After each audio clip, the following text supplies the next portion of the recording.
¿Alguna vez has estado tan desesperado que prometiste cualquier cosa con tal de que el milagro sucediera? Hay entidades que escuchan en la oscuridad, santas atrapadas entre el fuego eterno y la redención. Y cuando clamas su nombre en tu momento más vulnerable, ellas responden.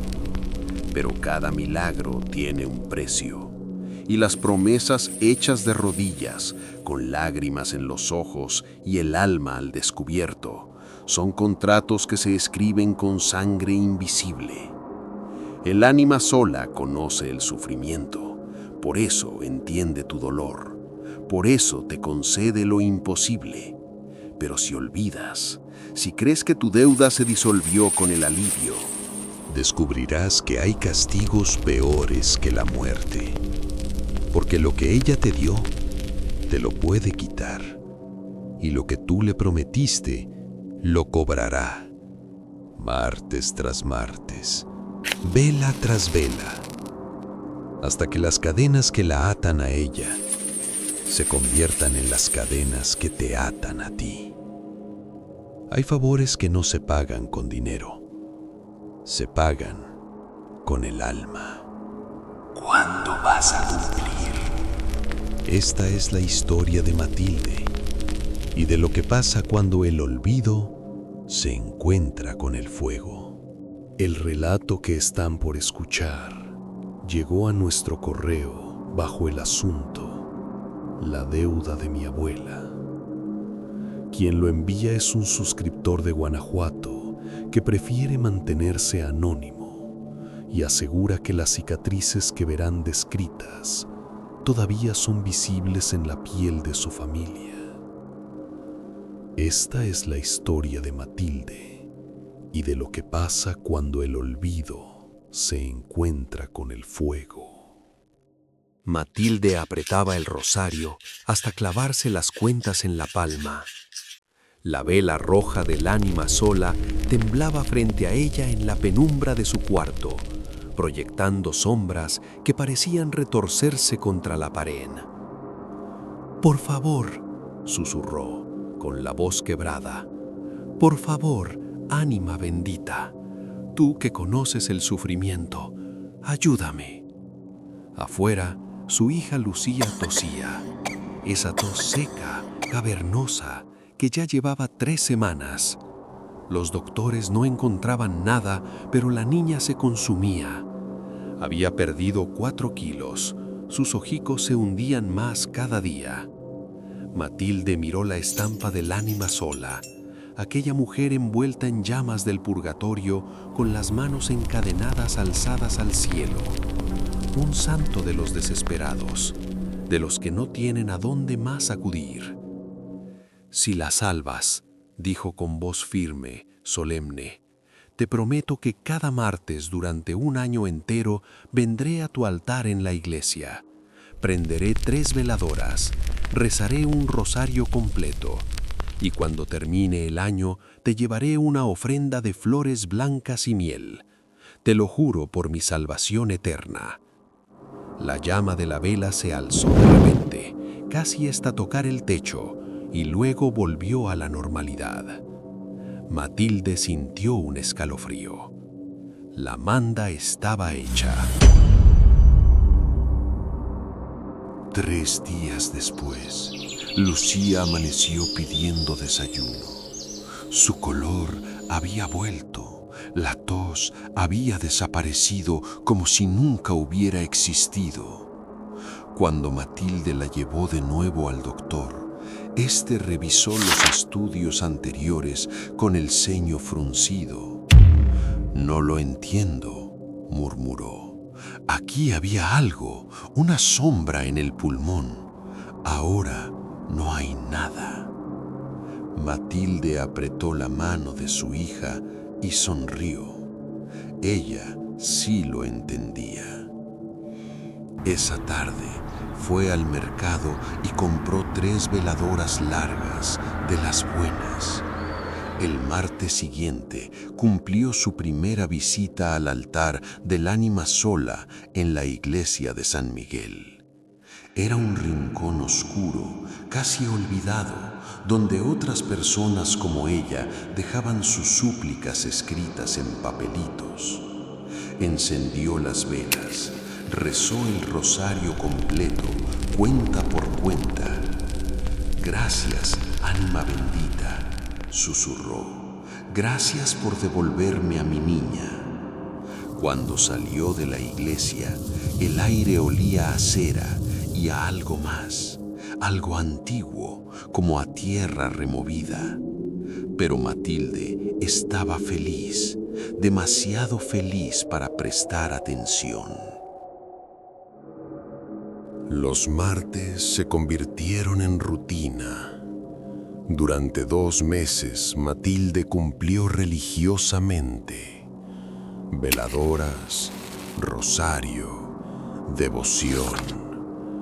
Pero en el tercer mes, Lucía tuvo un evento escolar un martes por la tarde. Matilde dudó frente al calendario. Es solo un día, se dijo. Iré el miércoles. El miércoles hubo una emergencia en el trabajo. El jueves se le olvidó por completo. Para el viernes ya había racionalizado todo. El ánima sola entiende. Soy madre, tengo responsabilidades. Retomó las visitas el siguiente martes, pero algo había cambiado. Cuando encendió las velas, una de ellas se apagó sola. No había corriente de aire. Matilde la volvió a encender, incómoda. En las semanas siguientes, los olvidos se hicieron más frecuentes. Un martes llovió demasiado, otro martes estaba cansada. Luego fue el cumpleaños de una amiga. Para el 6º mes, Matilde había dejado de ir por completo. La vida había vuelto a la normalidad. Lucía estaba sana. El milagro ya era solo un recuerdo lejano, como un sueño. La manda era apenas un pensamiento molesto que Matilde apartaba cada vez que aparecía. Ya le di suficiente, pensaba. 6 meses de visitas, eso cuenta para algo. Pero no había cumplido el año, y el ánima sola no olvida. Era martes por la noche cuando Matilde se despertó con sed. Caminó a la cocina medio dormida, pero se detuvo en seco al pasar frente a la sala. Había una vela encendida sobre la mesa, una vela roja. El corazón le dio un vuelco. Ella no había encendido ninguna vela. Vivía sola con Lucía y la niña estaba dormida. Con manos temblorosas, apagó la vela de un soplo. La cera todavía estaba caliente, recién derretida. Se quedó de pie en la oscuridad, escuchando su propia respiración acelerada. Me la dejé encendida sin darme cuenta, se dijo, pero sabía que era mentira. Volvió a la cama y no pudo dormir en toda la noche. A la mañana siguiente, encontró la vela exactamente donde la había dejado, apagada, fría. Pero cuando levantó el candelabro, había 3 gotas de cera fresca en la mesa, como 3 lágrimas rojas. Los martes comenzaron a sentirse diferentes. Matilde despertaba con una opresión en el pecho, un peso, como si alguien estuviera parado sobre su esternón mientras dormía. En el trabajo, cada vez que miraba el calendario y veía martes, sentía un pinchazo de culpa que trataba de ignorar. Son solo nervios, se decía, estrés. Pero las cosas empeoraron. Un martes, mientras preparaba la cena, todas las luces de la casa parpadearon. 1, 2, 3 veces. Otro martes, escuchó pasos en el pasillo cuando Lucía no estaba en casa. pasos lentos, pesados, que se detuvieron justo frente a su puerta. Cuando abrió, no había nadie. Empezó a encontrar cosas fuera de lugar. Su rosario, que guardaba en un cajón, apareció sobre su almohada. La estampa del ánima sola que había guardado en el fondo de un libro estaba ahora pegada con cinta al espejo de su habitación. Una noche, Matilde le preguntó: «Mamá, ¿quién es la señora que viene los martes?». Matilde sintió que la sangre se le helaba. «¿Qué señora, mi amor?». «La que se para en la puerta de tu cuarto. Está triste, tiene las manos así, como encadenadas, y huele a quemado». Matilde no durmió esa noche. Sabía exactamente quién era. Matilde decidió que todo era producto de su imaginación, de la culpa, de haber dejado que una superstición se apoderara de su mente. «No existen los castigos sobrenaturales», se repetía. «Soy una mujer educada, racional». Dejó de pensar en la manda, bloqueó los pensamientos, se negó a ir a la iglesia, como si evitándola pudiera borrar su promesa. Pero el ánima sola no necesitaba que Matilde creyera en ella. Los martes, el olor a cera quemada llenaba la casa sin razón. Matilde lo percibía en su ropa, en su cabello, en las sábanas de su cama. Las velas de la casa se consumían solas. Matilde las guardaba en un cajón cerrado con llave, pero cada martes amanecían convertidas en charcos de cera derretida. Y las cadenas. Matilde comenzó a escuchar cadenas arrastrándose por el piso de madera en las madrugadas. Un sonido metálico, lento, que recorría toda la casa y siempre terminaba frente a su puerta. Una noche se armó de valor y abrió de golpe. El pasillo estaba vacío, pero en el piso de madera había marcas, como si algo pesado y caliente se hubiera arrastrado, dejando quemaduras en forma de eslabones. Matilde cerró la puerta con seguro y se metió bajo las sábanas, temblando. «No es real», susurraba. «No es real». Pero lo era. Matilde empezó a evitar estar en casa los martes. Se quedaba hasta tarde en el trabajo. Iba al cine sola. Caminaba por el parque hasta que oscurecía. Pero no importaba dónde estuviera. En el café, una mujer con un chal negro se sentó frente a ella. Tenía las manos cubiertas de vendas, como si estuvieran quemadas. Miró a Matilde directo a los ojos, sin parpadear. «¿Cuándo vas a cumplir?», susurró. Matilde salió corriendo. En el supermercado, una niña pequeña la jaló de la manga. «Mi mamá dice que las promesas a los santos no se rompen», dijo con voz cantarina. «Que si las rompes, ellos te rompen a ti». Matilde se alejó entre los pasillos con el corazón desbocado.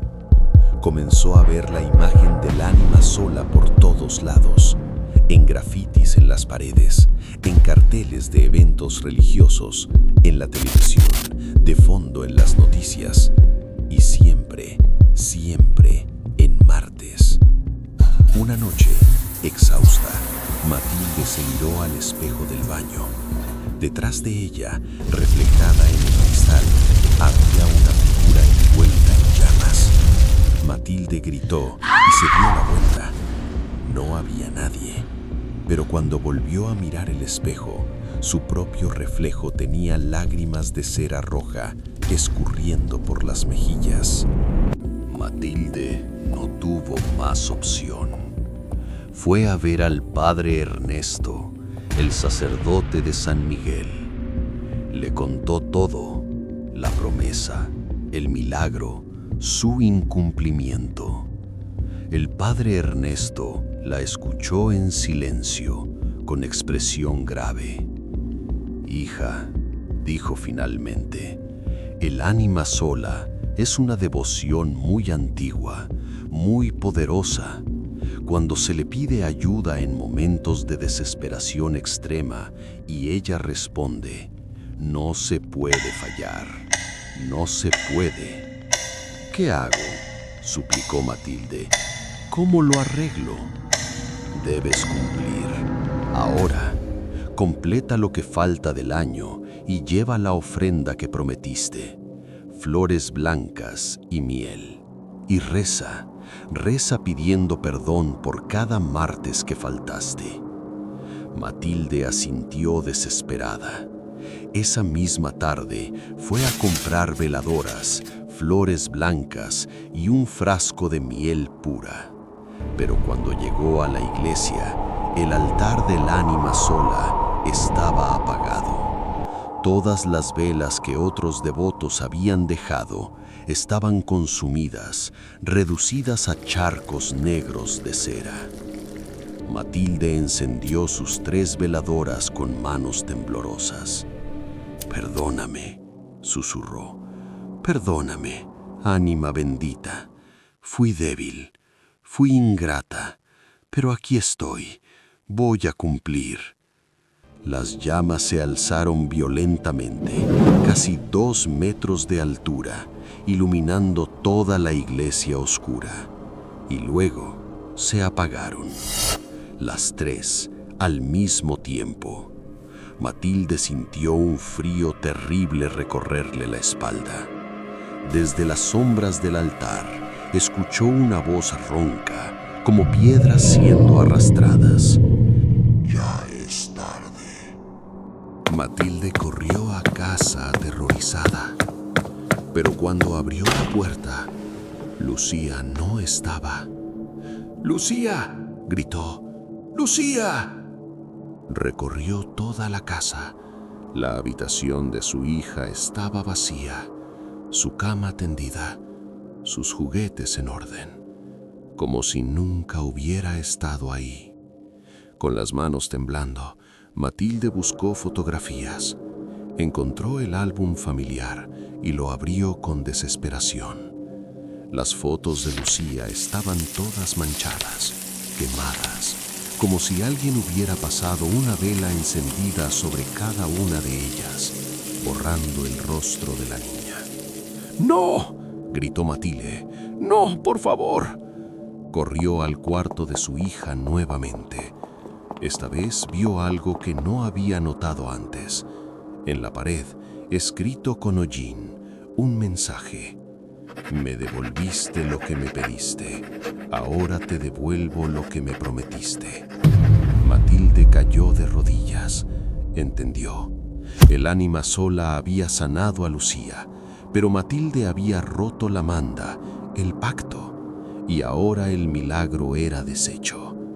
El teléfono sonó. Matilde lo tomó con manos temblorosas. «¿Señora Matilde Reyes?», dijo una voz profesional. «Hablamos del Hospital Central. Su hija Lucía acaba de ingresar a urgencias. Su condición es crítica. Necesitamos que venga inmediatamente». Matilde corrió al hospital. Cuando llegó, los médicos hablaban en voz baja. Lucía estaba en cuidados intensivos.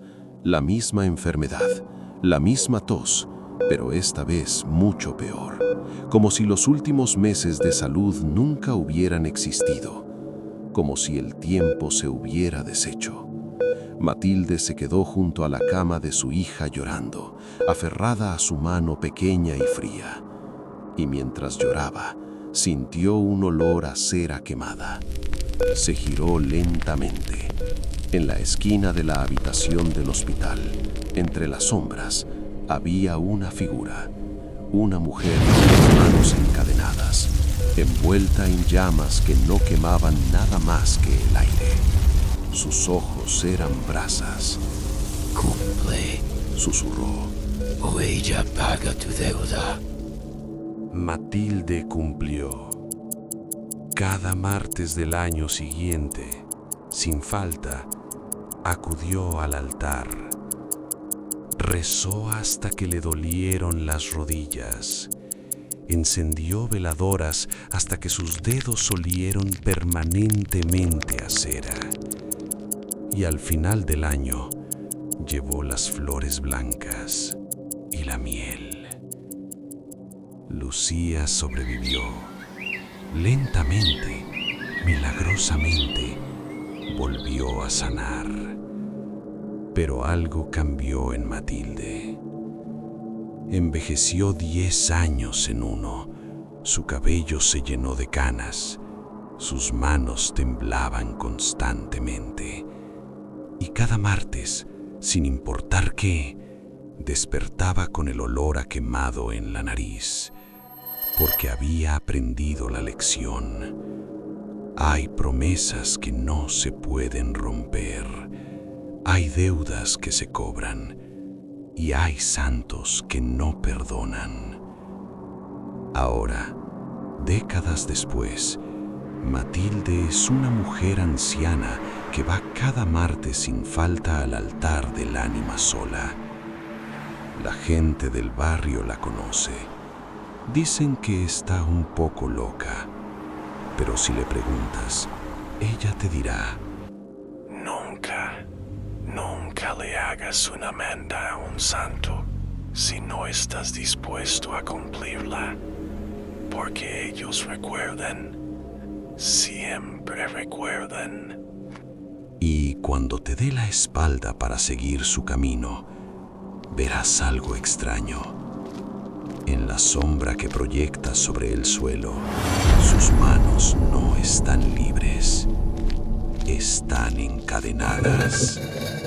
Siempre lo estarán.